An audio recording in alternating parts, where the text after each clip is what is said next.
कहानियों की उस दुनिया में आपका स्वागत है, जहाँ हर रात एक नया जादू बनता है, जहाँ शब्दों से निकलते हैं जिन परियां और राजकुमारियां। दोस्तों, ये है वो कहानियां जिन्हें सदियों से अलिफ लैला की 1000 रातों के नाम से जानते हैं आप। दुनिया की सबसे मशहूर और अनोखी दास्तानें, जिन्होंने बच्चों से लेकर बड़ों तक सभी के दिलों में अपनी जगह बनाई है। तो चलिए आज फिर परत दर परत खोलते हैं उस जादुई संसार के दरवाजे और सुनते हैं 1000 रातों की कहानी। खाड़ी देश का राजा जमशाह अत्यंत शक्तिशाली, न्यायप्रिय, दयालु एवं नीतिवान था। एक कुशल शासक के रूप में उसकी ख्याति दूर दूर तक फैली हुई थी। जमशाह के दो बेटे थे। बड़े बेटे का नाम शहरयार और छोटे बेटे का नाम शाहजमा था। दोनों भाइयों में बड़ा गहरा प्यार था। जमशाह के निधन के बाद उसके बड़े बेटे शहरयार की ताजपोशी की गई। शहरयार भी अपने पिता की भांति समझदार, सहनशील तथा दयालु था। वह बड़ा दूरदर्शी भी था। उसने अपने छोटे भाई शाहजमा को तातार देश का शासक बना दिया। तातार देश पहुंचकर शाहजमा ने समरकंद को अपनी राजधानी बनाया। दोनों भाइयों के दिन हंसी खुशी से गुजरते चले गए। अचानक एक दिन शहरयार को अपने छोटे भाई शाहजमा की याद आई। उसने उसी दिन अपने वजीर आजम को समरकंद के लिए रवाना कर दिया। 8 दिन की यात्रा समाप्त करने के बाद वजीर आजम समरकंद जा पहुंचा और शाहजमा के दरबार में पहुंचकर अपने बादशाह शहरयार का फरमान सुनाते हुए उसने बड़े अदब से कहा, हुजूर, हमारे बादशाह सलामत ने आपको याद फरमाया है। वह आपको देखने के लिए बहुत बेचैन है।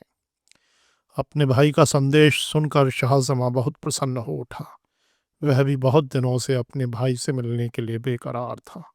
अपने भाई की कुशल पूछने के बाद शाहजमा ने वजीर आजम को रासी महल में ठहरा दिया और कहा, आप यहाँ आराम कीजिए, हम आज से 10 दिन बाद यात्रा करेंगे। इतना कहकर शाहजमा ने सेवकों को वजीर आजम की सेवा में नियुक्त कर दिया। 11वें दिन शाहजमा वजीर आजम के साथ यात्रा पर निकल पड़ा। नगर के बाहर वजीर आजम का काफिला ठहरा हुआ था। तभी शाहजमा किसी अशुभ आशंका से बेचैन हो उठा। उसने वजीर आजम से कहा, आज हमारी बाईं आंख फड़क रही है, इसलिए हम यह यात्रा कल से आरंभ करेंगे। जैसी आपकी मर्जी, कहकर वजीर आजम ने काफिले के लोगों को अगले दिन के लिए तैयार रहने का आदेश दे दिया। सांझ ढलते ही रात के अंधेरे में शाहजमा छिपकर अपने डेरे से बाहर निकला और अपने राजमहल की ओर चल दिया। अपने महल में पहुंचकर वह बेगम की प्रतीक्षा करने लगा। बेगम नहीं आई।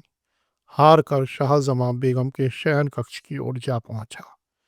वह जैसे ही बेगम के शयन कक्ष के दरवाजे पर पहुंचा, उसे एक विचित्र दृश्य दिखाई दिया।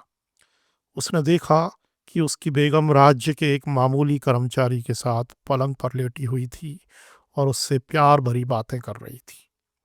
शाहजमा के पैरों तले जमीन खिसक गई। वह सोचने लगा, किसी ने सच ही कहा है कि औरत के अनेक रूप होते हैं। शाहजमा ने अपना खंजर निकाला और बेगम के शयन कक्ष में जा पहुंचा। आप अपने पति को देखकर बेगम को मानो काट मार गया।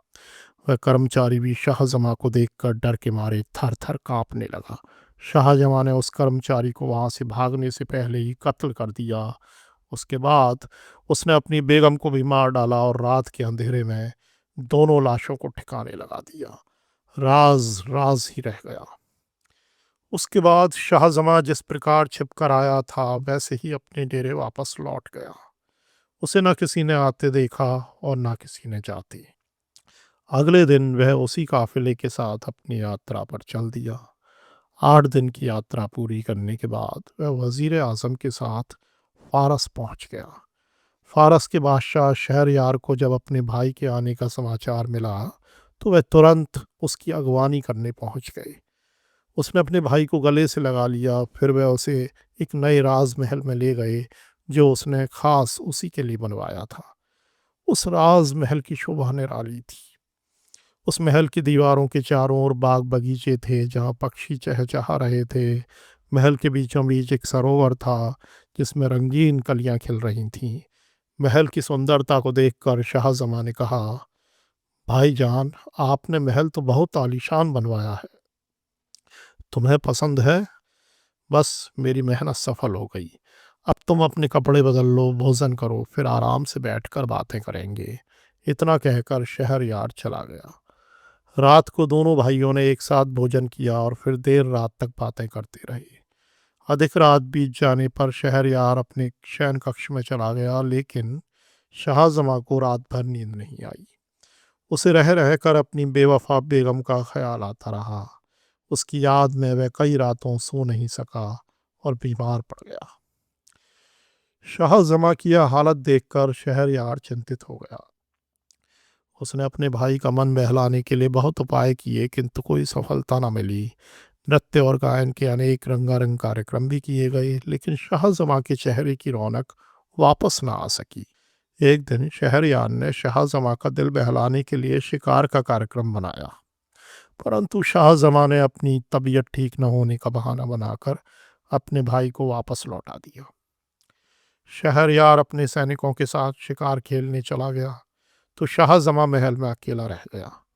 वह अपने कमरे के द्वार बंद करके खिड़की के सामने ही पलंग पर मसनद लगाकर बैठ गया। वहां से उसे बाहर की वाटिका का दृश्य स्पष्ट दिखाई दे रहा था। रात में महल के मध्यम प्रकाश में उसने जो देखा, उसे देखकर उसका मन कुछ हल्का हो गया। उसने सोचा कि अपनी बेगम को मारकर वह बेकार ही दुखी हो रहा है। औरतें तो सभी एक सी ही होती हैं। शहरयार जब शिकार से वापस लौटा तो अपने भाई को प्रसन्न देखकर उसके दिल का बोझ हल्का हो गया। उसने अपने छोटे भाई से उसकी प्रसन्नता का कारण पूछा तो शाहजमा ने जो देखा था वह ज्यों का त्यों उसे बता दिया। शहरयार को उसकी बातों पर विश्वास नहीं हुआ और उसने कहा, भाई, लगता है कि तुम्हें कोई गलत फहमी हुई है। तुम्हारी भाभी बेवफा नहीं हो सकती, वह तो बड़ी फरमावरदार औरत हैं।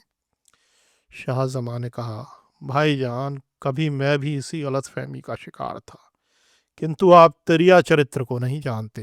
यदि आपको मेरी बात पर भरोसा ना हो तो आप आज ही रात को अपनी आंखों से देख लीजिए।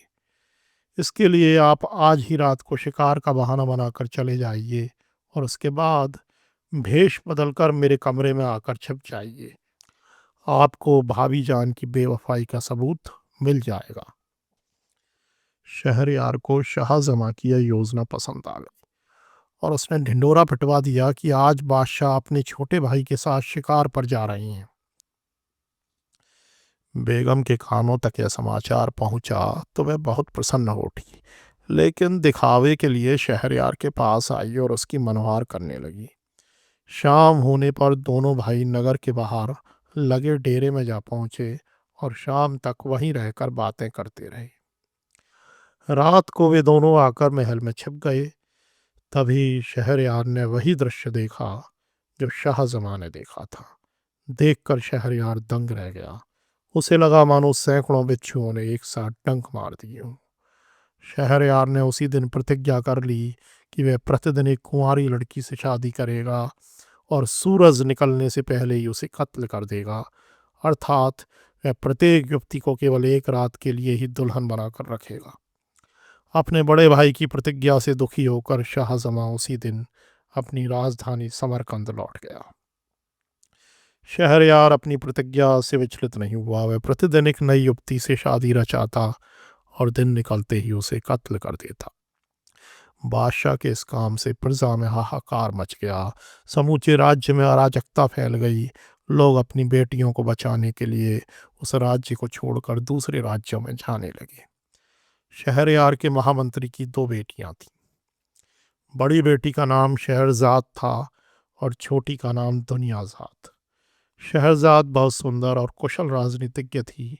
शहरयार का जुल्म जब बहुत बढ़ गया तो शहरजाद ने बादशाह के इस जुल्म को रोकने का बीड़ा उठा लिया।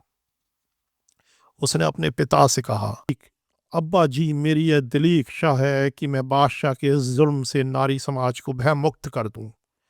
महामंत्री ने अपनी बेटी को बहुत समझाया पर शहरजाद नहीं मानी। अंत में महामंत्री ने उदास स्वर में अपनी बेटी से कहा, बेटी तू समय से पहले ही अपनी मौत को निमंत्रण दे रही है। जो व्यक्ति बिना सोचे समझे किसी काम में अपनी टांग अड़ाता है उसे उस गधे की भांति ही विपत्ति का फल भोगना पड़ता है जिसने अज्ञानवश दूसरे के दुख में अपनी टांग अड़ा दी थी।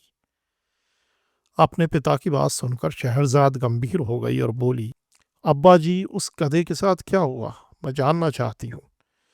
बेटी ये कहानी एक गधे, बैल और उसके मालिक की है। तुम सुनना चाहती हो तो सुनो, शायद उसे सुनकर तुम्हारा इरादा बदल जाए और तुम्हारे प्राण बच जाएं।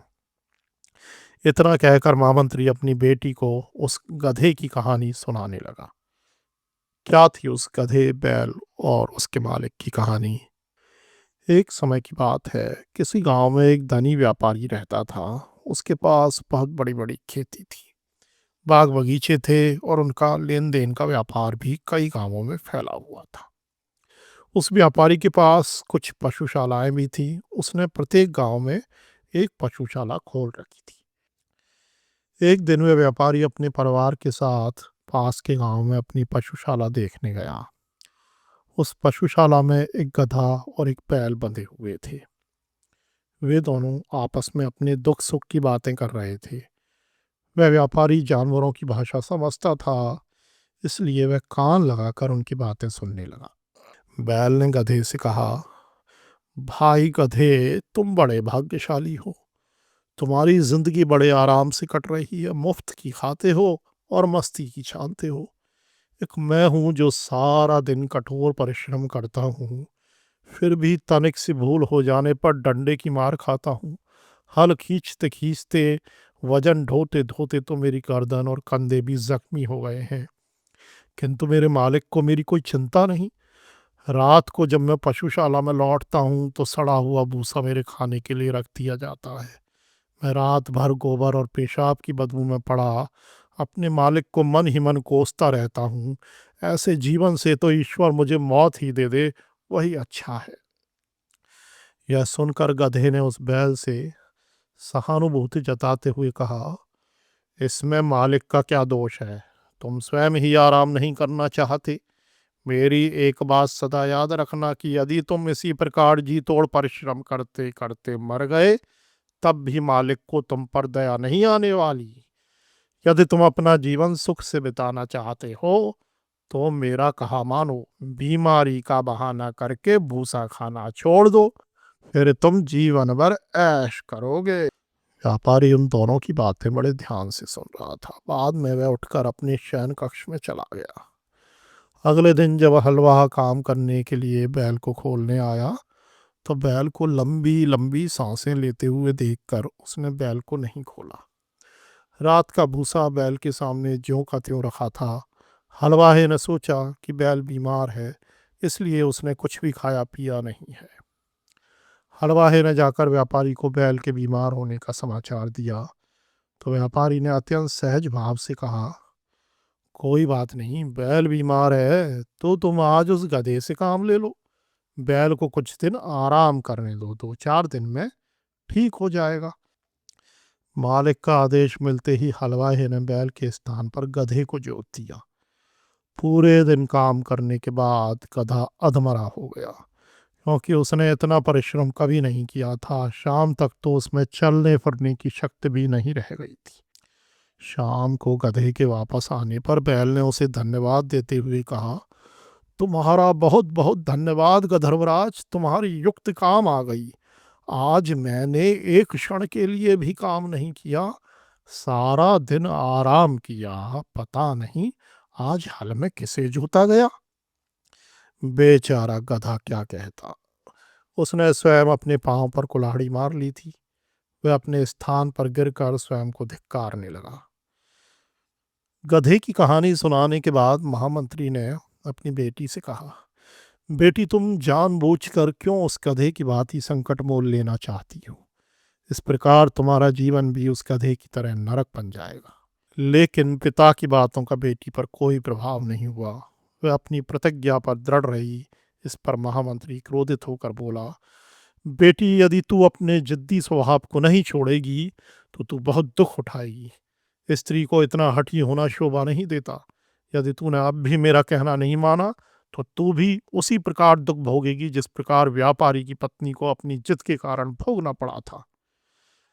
कोई बात नहीं पिताजी, यदि मेरे भाग्य में दुख ही भोगना लिखा है तो इसमें आप कर भी क्या सकते हैं।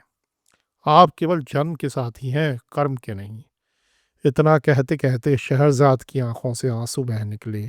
अपने आंसुओं को पोंछते हुए उसने पिता से अनुरोध किया, पिताजी उस गधे की आप बीती क्या है? मैं सब बातें जानना चाहती हूँ। आप आगे की कहानी सुनाइए।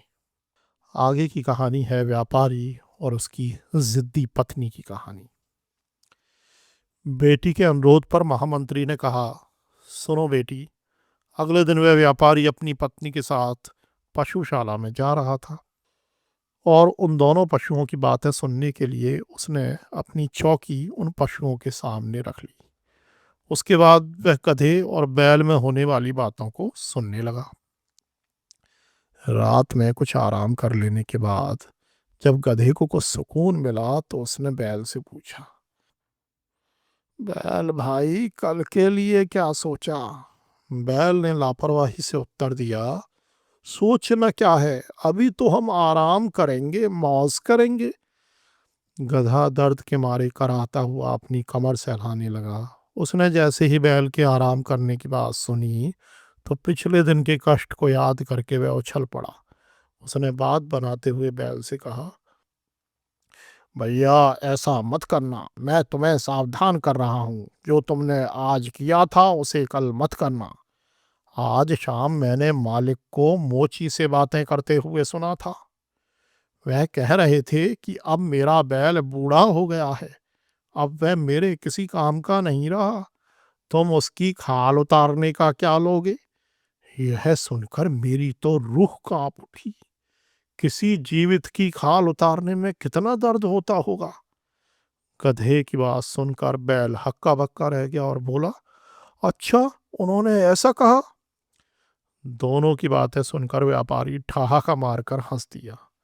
उसे हंसता देखकर उसकी पत्नी ने उससे हंसने का कारण पूछा तो व्यापारी ने उसकी बात को टालते हुए कहा, ये सब जानवरों की बातें हैं, ये तुम्हारी समझ में नहीं आएंगी। व्यापारी की पत्नी ने हट करते हुए कहा, आपने यह भाषा कहाँ से और कब सीखी? मुझे इसका रहस्य बताइए, मैं भी इस भाषा को सीखना चाहती हूँ। यह सुनकर व्यापारी ने अपनी व्यवस्था बताते हुए उससे कहा, देखो मैं ये रहस्य किसी को नहीं बता सकता। यदि मैं यह रहस्य किसी अन्य को बता दूंगा तो मेरी मृत्यु हो जाएगी। इसलिए अच्छा है तुम इस रहस्य को जानने की जिद मत करो।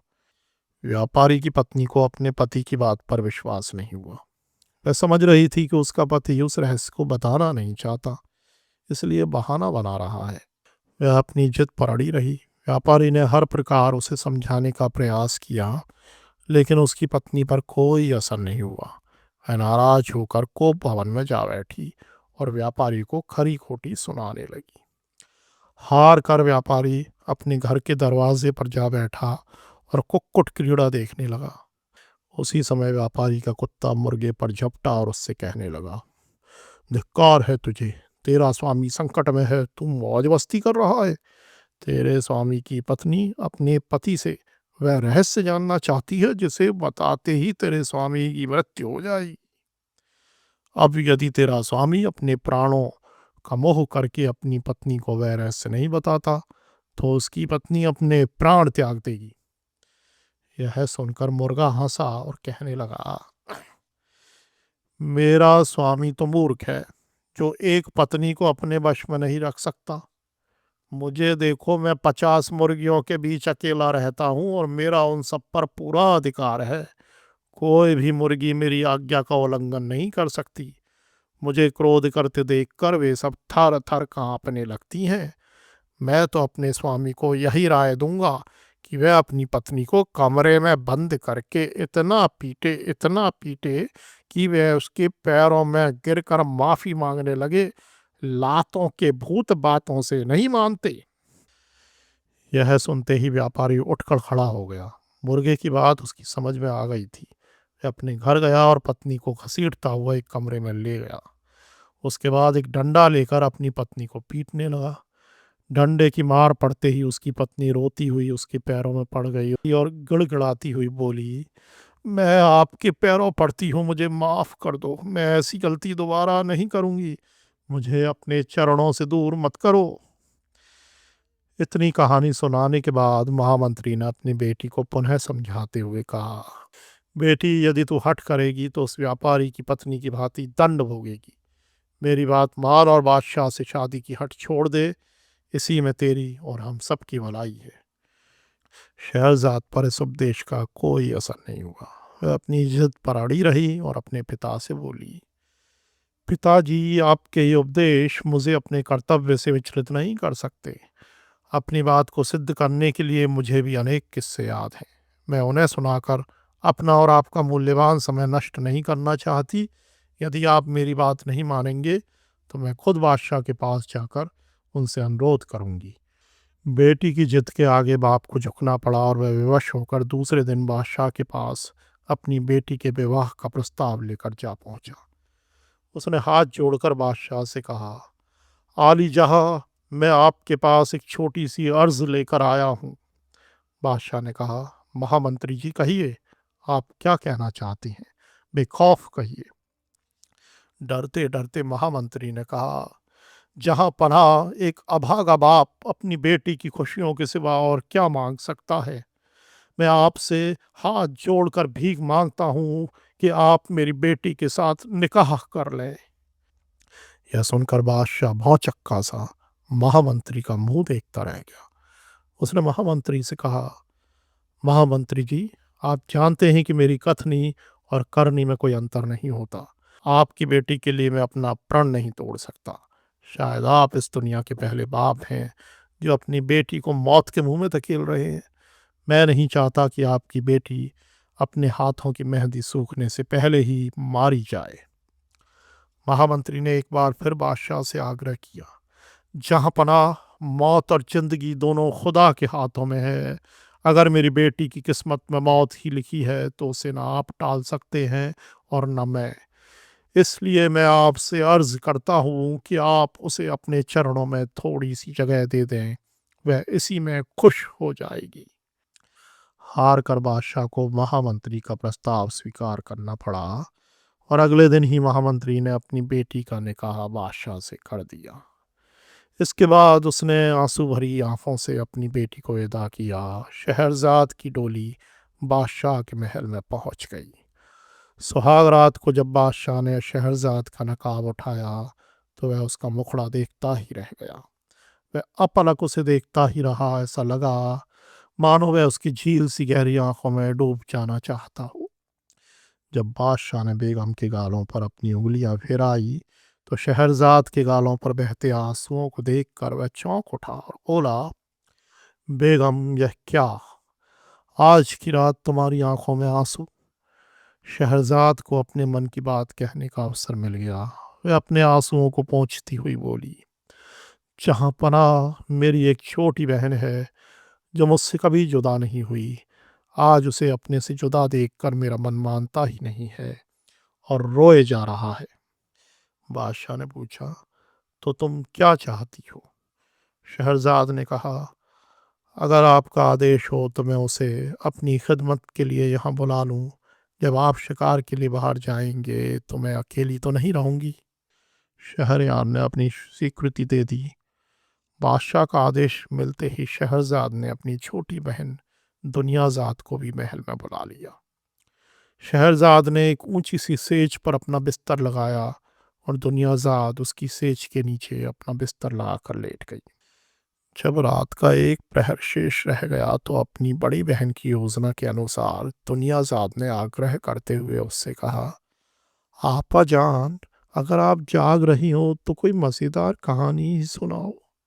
अब्बा जी की याद में आज मेरा दिल बहुत उदास है। आज वे घर में अकेले हैं, पता नहीं उनकी रात कैसे कटेगी।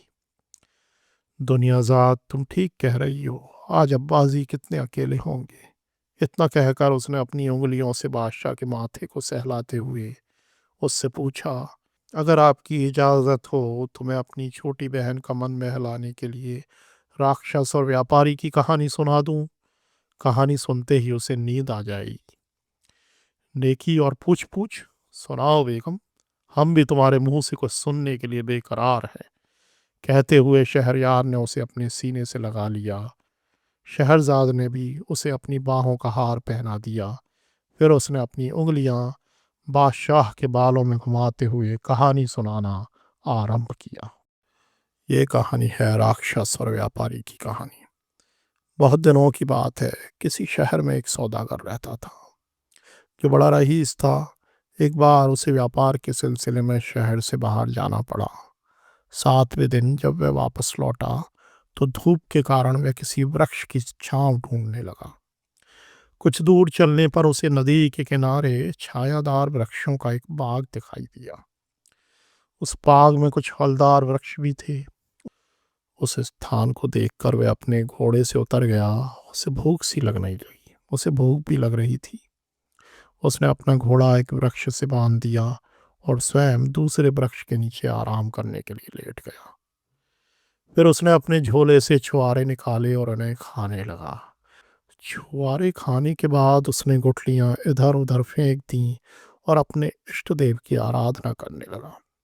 उसी समय एक दानव अपने हाथ में चमचमाती तलवार लेकर उस सौदागर की ओर झपटा और क्रोधित होते हुए बोला, अरे दुष्ट, इधर आ, मैं अभी तुझे मौत के घाट उतार कर सदा के लिए तेरा अंत कर देता हूँ। उस दानव को अपने पास खड़े देखकर सौदागर ने डर से कांपते हुए उससे पूछा, क्या हुआ दानवराज? क्या मुझसे कोई भूल हो गई है जो आप इतना क्रोध कर रहे हैं? मुझे बताइए। तूने मेरे बेटे का वध किया है, आज मैं तुझे जिंदा नहीं छोड़ूंगा।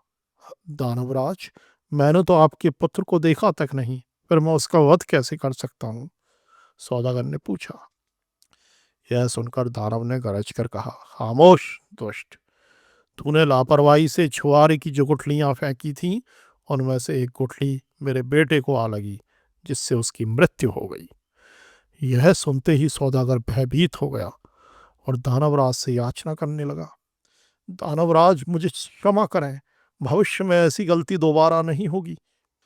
लेकिन उस दानव के सिर पर खून सवार था। वह तलवार लेकर सौदागर पर झपटा। सौदागर रोने लगा। दानव के मन में भी दया आ गई और उसने अपनी तलवार म्यान में रख ली। सवेरा होते ही शहरजाद चुप हो गई। यह कहानी सुनकर बादशाह बहुत प्रसन्न हुआ और उसने निश्चय किया कि जब तक यह कहानी पूरी नहीं होगी शहरजाद का वध नहीं किया जाएगा। यह सोचकर बादशाह दिन निकलते ही दरबार में चला गया। उधर महामंत्री अपनी बेटी के वियोग में रात भर सो नहीं सका। लेकिन जब दिन निकल आया और उसे अपनी बेटी के बारे में कोई दुखद समाचार नहीं मिला तो उसे बड़ा आश्चर्य हुआ। बादशाह सारा दिन कामकाज में व्यस्त रहा और रात को बेगम शहरजाद के रंगीन सपनों में खोया रहा। जब रात का एक प्रहर शेष रह गया तो दुनियाजाद ने कहा, आपा, रात वाली कहानी को सवेरा होने तक पूरा कर दो ताकि उसका अंत पता चल सके। बादशाह ने भी दुनियाजाद की बात का समर्थन किया तो शहरजाद ने कहा, अच्छा, तो चलो अब उसके आगे की कहानी सुनते हैं। इसके बाद उसने आगे की कहानी सुनाना आरंभ कर दिया। उस सौदागर ने सोच लिया था कि अब दानव उसे जिंदा नहीं छोड़ेगा, तो वह दानव से बोला, दानवराज, आप मेरी जान लेना चाहते हैं तो अवश्य ले लें, लेकिन उससे पहले मुझे एक बार अपने परिवार से मिल आने दीजिए। उसके बाद मुझे अपने मरने का गम नहीं होगा। सौदागर की बात सुनकर दानव का पत्थर दिल पसीज गया और उसे सौदागर पर दया आ गई। उसने कहा, ठीक है, तुम अपने परिवार से मिल आओ, किंतु वापस कब लौटोगे? सौदागर ने कहा, मैं परमात्मा को साक्षी मानकर आपको वचन देता हूं कि 1 वर्ष के भीतर वापस लौट आऊंगा। सौदागर की प्रार्थना सुनकर दानव ने उसे छोड़ दिया और स्वयं भी वहां से चला गया। सौदागर अपने नगर की ओर चल दिया। उसे घर आया देखकर उसके परिजन बड़े प्रसन्न हुए, परंतु सौदागर प्रसन्न नहीं था। वह दिल ही दिल में रोता रहता, सारा सारा दिन चुपचाप अपने कमरे में पड़ा रहता। परिवार के लोग पहले तो सोचने लगे कि शायद व्यापार में घाटा हो गया है, इसलिए उदास है, किंतु जब सौदागर ने अपनी दुख भरी कहानी उन्हें सुनाई तो सारा परिवार शोक में डूब गया। सब एक साथ रोने लगे, घर में कोहराम मच गया। जब 1 वर्ष पूरा होने को आया तो सौदागर ने अपना लेन देन चुकता किया, अपनी सारी संपत्ति अपने बेटों में बांट दी, खूब दान पुण्य किया और सब दास दासियों को सेवा से मुक्त कर दिया। जाने से पहले उसने सब घर वालों को समझाया बुझाया। घर के सब लोग सौदागर को वापस जाने से मना करने लगे, पर सौदागर न माना। उसकी पत्नी ने भी अपनी आंखों में आंसू भरकर उससे कहा, जब तुम उस दानव के चंगुल से बचकर निकल आए हो तो लौटकर मौत के मुंह में जाना कहाँ की बुद्धिमत्ता है। वह दानव तुम्हें ढूंढता हुआ यहाँ तो आ नहीं सकता, इसलिए मेरा कहना मानो और सारे परिवार को इस प्रकार रोते हुए छोड़कर वहां मत जाओ। सौदागर ने सब सुना और अपनी पत्नी से कहा, भाग्यवान मैं भी मानता हूं कि वह दानव यहाँ नहीं आ सकता, लेकिन आदमी की जुबान भी तो होती है। मैंने उस दानव को अपने वापस आने का वादा किया है, इसलिए मुझे जाना ही होगा। इतना कहकर सौदागर अपने परिवार को रोता छोड़कर दानव के पास जाने के लिए चल दिया। 1 दिन की यात्रा पूरी करने के बाद वह उसी जंगल में जा पहुंचा।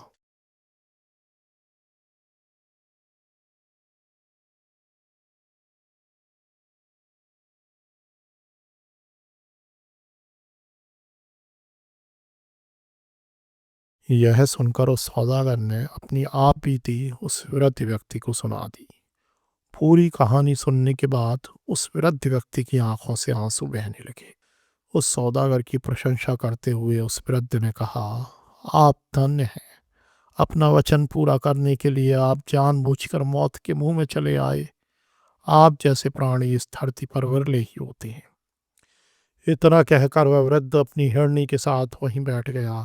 तब उन दोनों ने सर्दी से बचने के लिए अलाव चला लिया। इसी बीच एक अन्य वृद्ध अपने 2 काले कुत्तों के साथ वहां आया और उन दोनों को प्रणाम करने के बाद उनसे जंगल में आने का कारण पूछा।